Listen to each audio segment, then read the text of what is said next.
Hey everybody, welcome back for another deep dive. Yeah.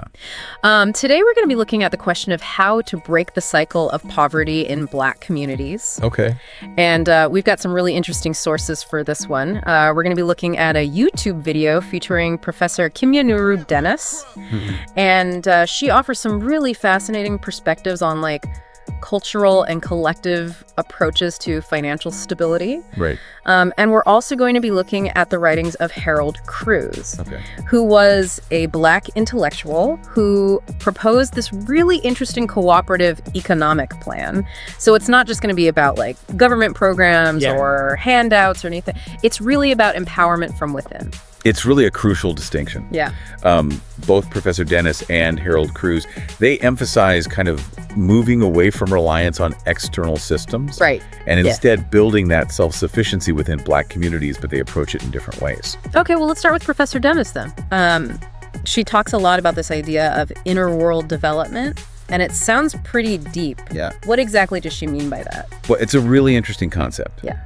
She argues that true financial stability actually begins with changing your mindset. Okay. It's about cultivating self-belief and discipline and having a long-term vision for yourself and for your family. And it's not just about budgeting or saving, although those are important. Right. But it's about developing a deeper understanding of your own financial goals and values. So it's more than just practical tips. It's also about addressing those psychological barriers. Exactly. That can keep people trapped in poverty. Yeah. She argues that traditional financial advice often misses this part. Okay. It doesn't address the emotional and psychological baggage that a lot of people carry, especially those from marginalized communities. Right. So things like trauma or lack of trust in institutions or even fear of success, all of that can contribute to continuing the cycle of poverty. That makes a lot of sense. So how does she suggest people go about developing this inner world then? Well, one thing she really emphasizes is setting realistic financial goals. Okay. Ones that feel achievable and meaningful to you personally. Right. And she also stresses the importance of getting professional financial guidance. Okay. Even if you're starting with very limited resources. Wait, so she's suggesting people get a financial advisor even before they have a steady job? Yeah. That seems a little counterintuitive. It might sound surprising, but Yeah. she argues that establishing a solid financial foundation is crucial no matter what your income is currently. Okay. And she points out that some advisors even offer pro bono services until you're gainfully employed. Huh. So it's about building good habits and getting expert advice right from the beginning. That's a really interesting perspective. She's really advocating for a proactive approach rather than waiting for things to change. Absolutely. Yeah. She believes that true empowerment comes from taking control of your own financial future. And that starts with knowledge planning and that strong internal foundation. And what about on a community level? Yeah. How do Professor Dennis's ideas translate into collective action? Well, she's a huge advocate for utilizing tax-paid services. Okay.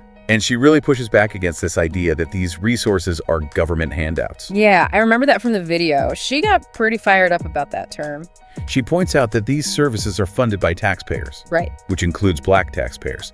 So it's not charity. Okay. It's utilizing resources that we've all contributed to. Right. She even talks about how she helps people apply for things like EBT cards or energy assistance, not as a form of dependence, Right. but as a way to leverage existing systems for individual and community benefit. So it's about taking advantage of what's already available, but doing so with a sense of ownership and dignity. Exactly. Yeah. She also points out that many Black organizations are already receiving government funding through grants.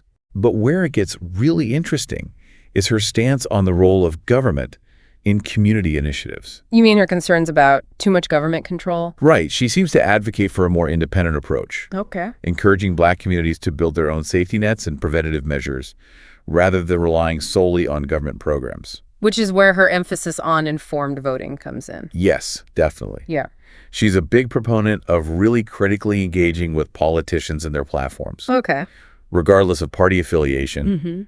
She encourages voters to read beyond just the slogans and really understand the policies that are being proposed. I remember she specifically called out slogans like vote or die Yes. and vote blue no matter who, saying that they oversimplify complex issues and they can discourage critical thinking. It's about making informed decisions. Yeah. based on a deep understanding of the issues, not just following party lines or emotional appeals. So it's a pretty nuanced perspective. It's not about rejecting government altogether, but about making sure that the Black community has its own independent foundation of strength and resilience. Precisely. And this idea of building self-sufficiency within the Black community is something that Harold Cruse also emphasized in his work. Okay, let's shift gears then and talk about Harold Cruse. Sure. I'm really intrigued by his cooperative economic plan, especially his focus on using Harlem's cultural spaces for economic development. Right. But before we dive into that, can you give us a little more background on Cruse? Yeah. Who was he and how did he come to develop these ideas? Well, Cruse was a fascinating figure. Yeah. He was a Black intellectual who was initially drawn to the Communist Party, Okay. but later became disillusioned with their approach to racial equality. Interesting. He believed that class-based solutions wouldn't fully address the unique challenges faced by Black communities. Okay. And his ideas were also really influenced by earlier Black thinkers like W.E.B. Du Bois, Booker T. Washington, and Marcus Garvey. So he saw race as a central factor in Black empowerment rather than just class. Absolutely. And he believed that true liberation required economic self-sufficiency and cultural development. And he saw a model for this in the vibrant cultural scene of Harlem in the early 20th century. I'm starting to see the connection to Professor Dennis here. They both emphasize the importance of inner strength and collective action. That's a great observation. Yeah. They both believed in building something powerful from within the Black community, rather than waiting for external forces to bring about change. Okay, so let's talk about Cruse's cooperative economic plan then. Yep. What did that look like, and how did he envision it working in practice? Well, his plan was actually pretty radical for its time. Okay. He proposed this system of cooperative businesses and institutions that would be owned and operated by the Black community itself. Okay. He saw this as a way to create jobs, generate wealth, and provide essential goods and services at affordable prices, all within this framework of racial solidarity. He specifically focused on Harlem, right? Yes. He saw Harlem as a microcosm of Black America, Okay. a place where Black culture and creativity flourished despite the challenges of poverty and discrimination. Right. And he believed that this cultural vibrancy could be harnessed for economic empowerment. That's where his idea of utilizing cultural spaces comes in, right? Like the theaters, dance halls, and music venues that were so central to Harlem life. Exactly. Yeah. Cruse envisioned these spaces becoming more than just entertainment venues. He saw them as potential hubs for economic activity, Okay. where Black-owned businesses could thrive, providing everything from food and clothing to healthcare and legal aid, Wow. all under the control of the community itself. It's such a bold and creative vision. I'm curious to know more about the specifics. Yeah. What kind of businesses did he envision, and how would they be structured and operated? That's a great question, and we'll delve into those details next. Okay. But before we do, I think it's important to understand the philosophical underpinnings of Cruse's model. Okay. It wasn't just about economic pragmatism. Right. It's about reclaiming Black agency and building a more just and equitable society from the ground up. Okay, so let's unpack those ideas a bit more. Yep. How did Cruse's vision connect to broader themes of racial justice and social transformation? Well, for Cruse, economic justice was completely linked to racial justice. Okay. He believed that true liberation required not only dismantling systems of oppression, Right. but also building alternative systems that were rooted in Black self-determination and collective ownership. And his cooperative economic plan was a way to do just that. Okay. It was about creating a parallel economy that would operate outside of, and in many ways, in opposition to, the dominant white capitalist system.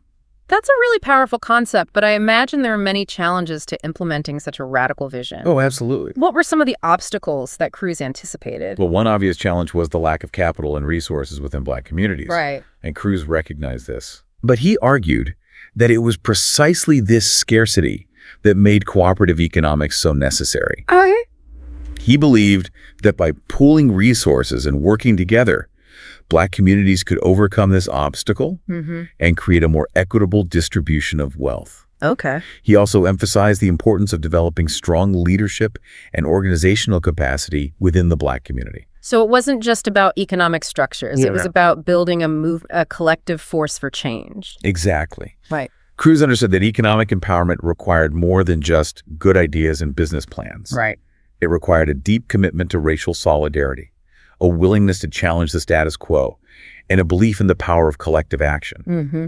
His cooperative economic model wasn't just a blueprint for economic development. Yeah. It was a vision for a more just and equitable society. Okay. A society where Black people would have the power to control their own destinies. That's a really inspiring vision, and it seems to resonate with a lot of the ideas that Professor Dennis is talking about as well.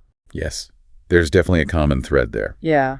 Both Cruz and Dennis emphasize the importance of self-reliance, community empowerment, and a holistic approach to addressing the challenges facing Black communities. Okay, so we've laid the groundwork for understanding Cruz's cooperative economic plan. And his vision for Harlem, and I'm really eager to dive into the specifics. Yeah. What were some of the concrete ways he proposed to leverage Harlem's cultural spaces for economic gain?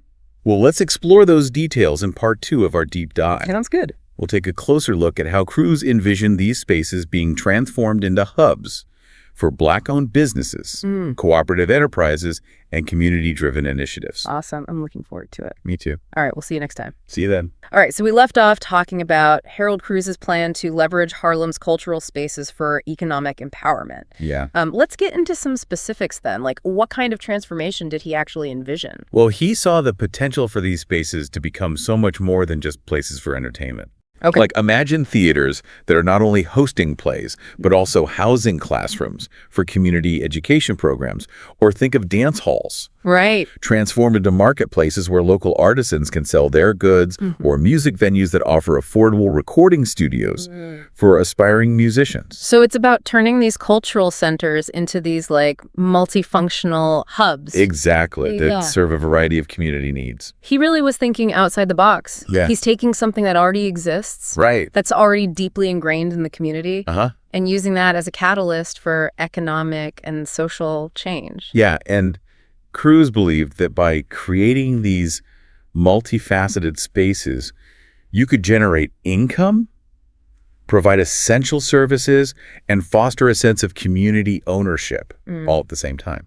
It's brilliant. Yeah, it's really smart. And he wasn't just thinking about creating businesses. He also saw these spaces as places where people could access crucial resources. Yes. Like healthcare, legal aid, childcare. Like, imagine a theater that also houses a community clinic, offering affordable health care, or a dance hall that has a daycare center where parents can leave their children while they work or attend classes. It's a really holistic vision. Yeah, so he wasn't just talking about economic empowerment. Right. He was talking about building this whole ecosystem of support Absolutely. within the Black community. He saw this as a way to break down those silos that often exist between different sectors of society. Right. And create a more integrated and holistic approach to community development. Okay, but let's get down to brass tacks here. Sure. How did he propose to actually make this happen? Yeah. Did he have, like, specific ideas about the types of businesses that could be created? He did. He talked about the need for cooperative grocery stores that would offer fresh produce and healthy food options at affordable prices, especially in neighborhoods that lack access to quality supermarkets. Right. And he envisioned cooperative clothing stores, selling garments made by local designers and seamstresses, creating jobs and showcasing Black talent. And he even talked about cooperative banks that would be owned and controlled by the community, providing loans and financial services tailored to the needs of Black businesses and individuals. So it wasn't just about replicating existing businesses. It was about creating these new models of ownership and operation that were rooted in cooperative principles. Exactly. Cruz believed that cooperative ownership was key to ensuring that the profits generated by these businesses would stay within the community. Okay. And be used to benefit everyone, not just a select few. That's a really important point. It's about shifting the power dynamics. Yeah. And ensuring that the community has a real stake in its own economic success. And he also recognized that not everyone would be able to start their own businesses. Right. So that's why he emphasized the importance of creating job training programs within these cultural spaces. Okay. So imagine theaters offering workshops on set design and costume making, or music venues teaching young people the ins and outs of sound engineering or music production. So it's about not just providing jobs, but also equipping people with the skills they need to thrive in a variety of industries. He was really thinking about creating a sustainable ecosystem. Right. One that would provide both immediate opportunities and long-term pathways to economic advancement. This all sounds amazing. Yeah. But I have to ask, was Cruz just a dreamer? Or did he have any concrete examples of this kind of model working in practice? Well, he drew a lot of inspiration from the history of Black cooperative economics. Okay. He pointed to successful examples like the Freedmen's Bank, established after the Civil War, or the numerous mutual aid societies that flourished in Black communities throughout the late 19th and early 20th centuries. So he was building on a legacy of Black self-reliance and collective action. Absolutely. That's really interesting. He also looked to contemporary examples, particularly in the realm of the arts. He cited the success of Black theater companies and music collectives that were able to create their own institutions and platforms outside of the mainstream. So he saw the arts as a model for how Black communities could build their own independent infrastructure. Exactly. Not just for cultural expression, but for economic empowerment as well. Absolutely. He believed that the creativity, resilience, and entrepreneurial spirit that were so evident in the arts could be applied to other sectors of society as well. I'm starting to see how all these pieces fit together. Cruz wasn't just talking about economic development. Right. He was talking about like a cultural revolution. Yeah. A reimagining of what Black communities could be. And he saw these cultural spaces as the crucibles of that revolution. Places where new ideas could be incubated, new models could be tested, and a new vision for the future could take shape. It's a powerful vision. But I wonder, did he address the potential challenges and obstacles that would inevitably arise in trying to implement such a transformative plan? He did acknowledge the challenges. Okay. He knew that there would be pushback from those who benefited from the status quo, both within and outside of the Black community. He anticipated resistance from established businesses that might see these cooperatives as a threat. Yeah, that makes sense. And he also knew that overcoming the legacy of systemic racism and discrimination wouldn't be easy. So he wasn't naive about the realities of power and inequality. Not at all. Yeah. But he believed that these challenges could be overcome through collective action, strategic planning, and an unwavering commitment to the vision. Okay. He argued that the potential rewards far outweighed the risks. This idea of building a parallel economy within the Black community, it's so radical and yet so practical at the same time. That was Cruz's genius. He was able to blend idealism with pragmatism, creating a blueprint for change that was both visionary and grounded in the realities of Black life. I'm really struck by how his ideas resonate with what Professor Dennis is saying about inner world development. Yeah, definitely. It's not just about changing external structures. It's about changing the way people think and act, about cultivating a mindset of self-reliance and collective empowerment. It's a really insightful connection. Yeah. Both Cruz and Dennis recognize that true liberation requires a transformation on both the individual and the collective level. It's about changing the narrative, about shifting from a mindset of scarcity and dependence to one of abundance and possibility. And that's where the importance of cultural development comes in. Right. It's not just about economic survival. It's about creating a sense of shared identity, purpose, and pride. Okay, so we've explored the economic and social dimensions of Cruz's plan. Yeah.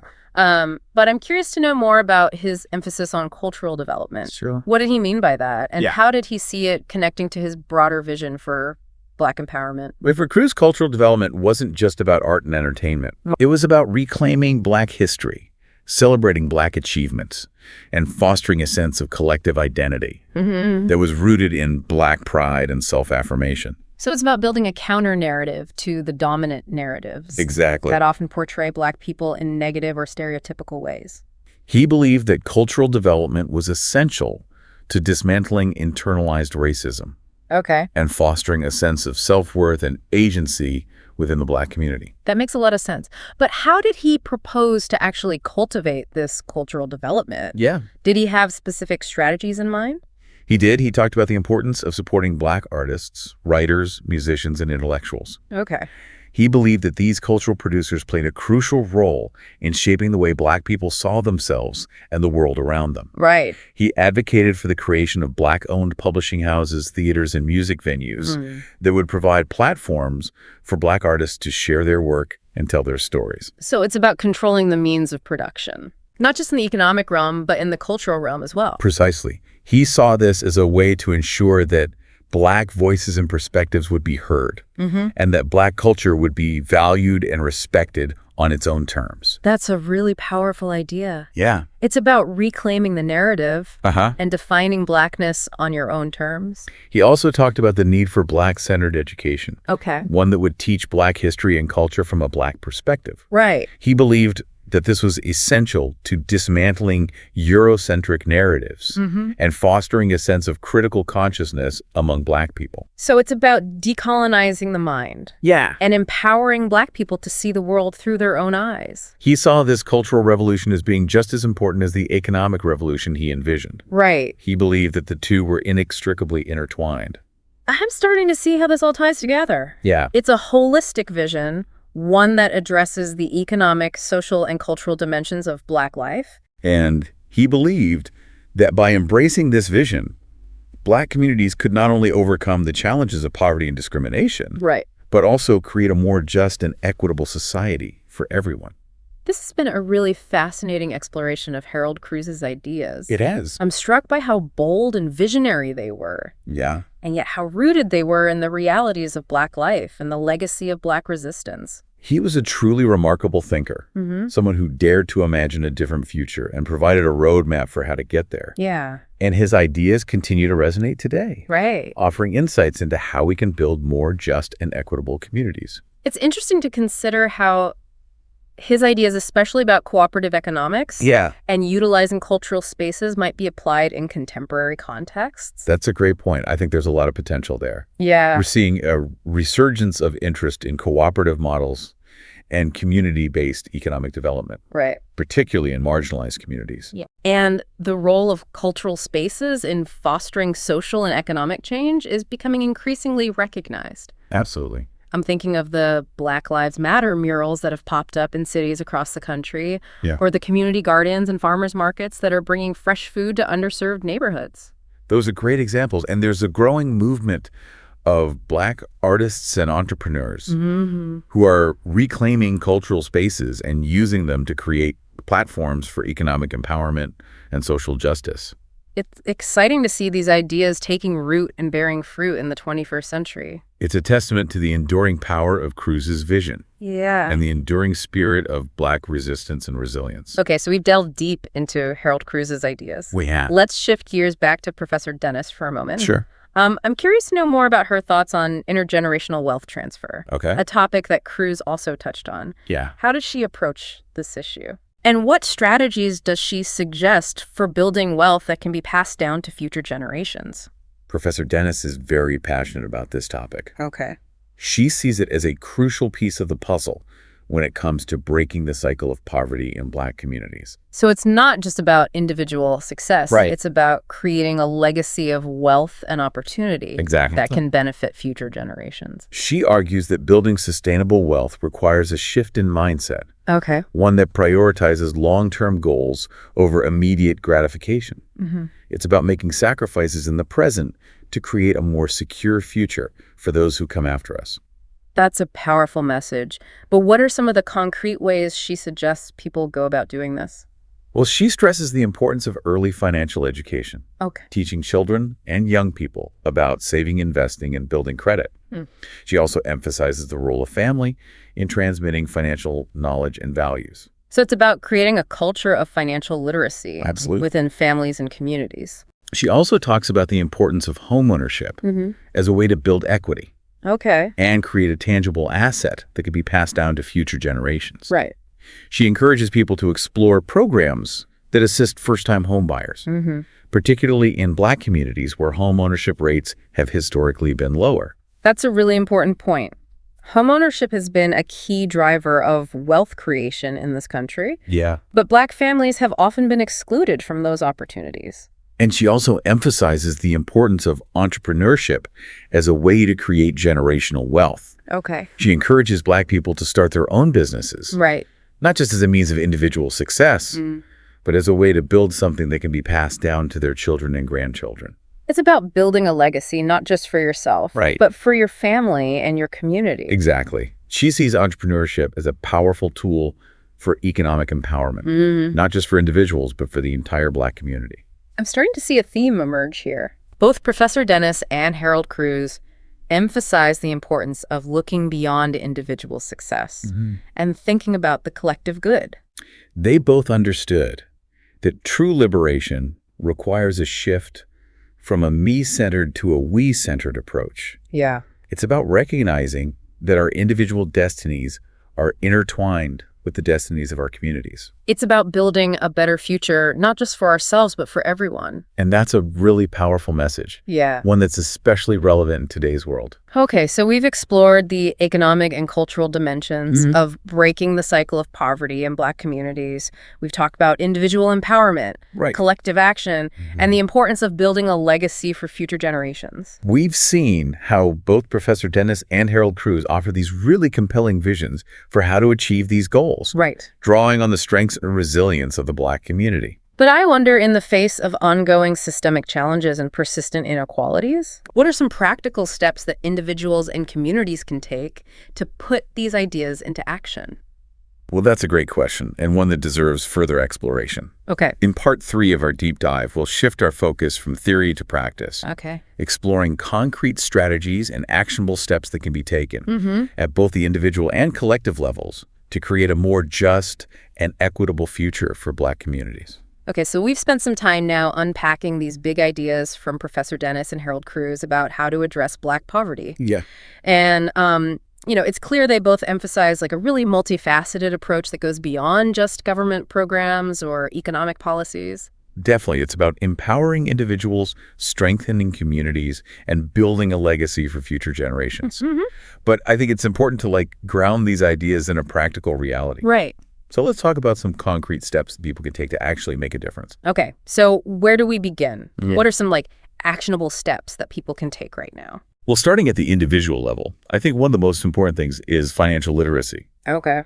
Professor Dennis really stresses that this needs to start early, like teaching children and young people the basics of budgeting, saving, investing, and building credit. So it's not just about waiting until adulthood to learn about managing money. Right, exactly. It's about instilling those good financial habits from a young age. And this education doesn't even have to be formal or anything, right? No, not at all. Parents and grandparents can play a huge role just by having open conversations about money. Okay. Sharing their own experiences, teaching practical skills like how to track expenses or comparison shop. That's a good point. It's about normalizing those conversations about money within families and communities. Yeah, for sure. Okay.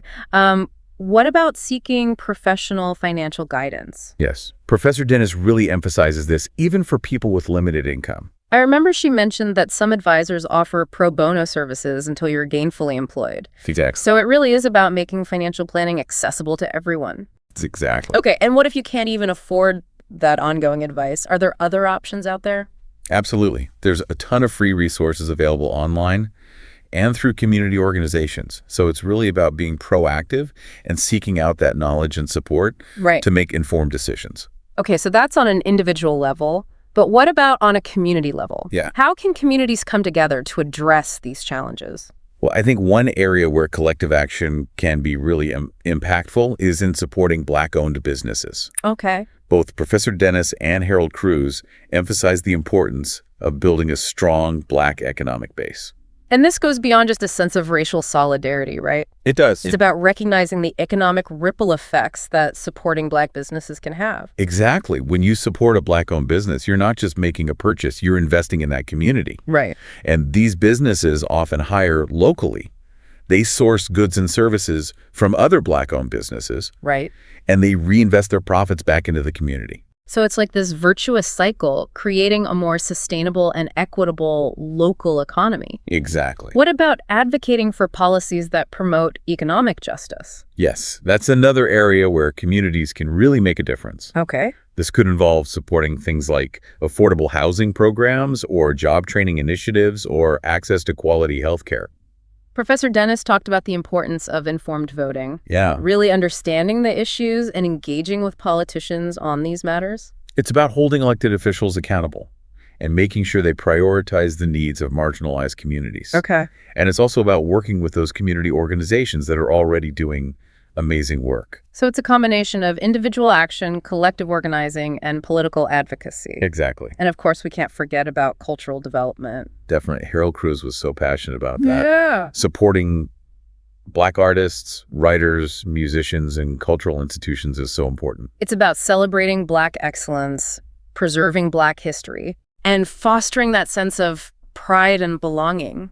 And remember, as Cruz pointed out, these cultural spaces can also be hubs for economic activity. You're right. They can provide opportunities for entrepreneurship, job creation, and community building. I love that idea, using culture as a catalyst for transformation. It's a powerful thing.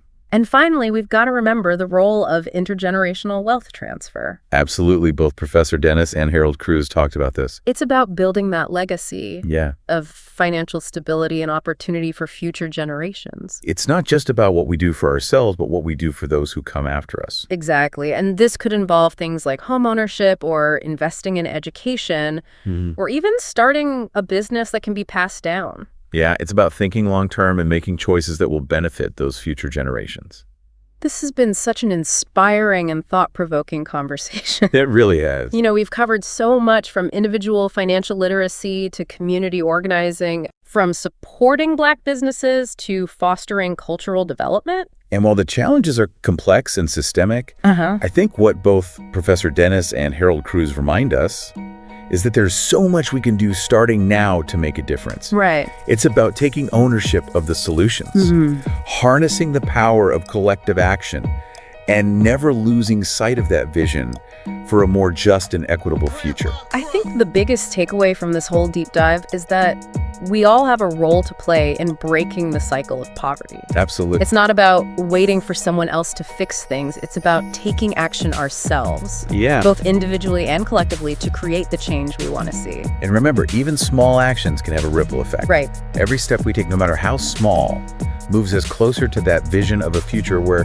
poverty is not a predetermined fate, but a challenge that we can overcome together. This has been another fascinating deep dive. It really has. We hope you found this exploration of Professor Dennis and Harold Cruz's ideas insightful and empowering. Yes, definitely. Until next time, keep learning, keep questioning, and keep working towards a more just and equitable world for all. See you next time.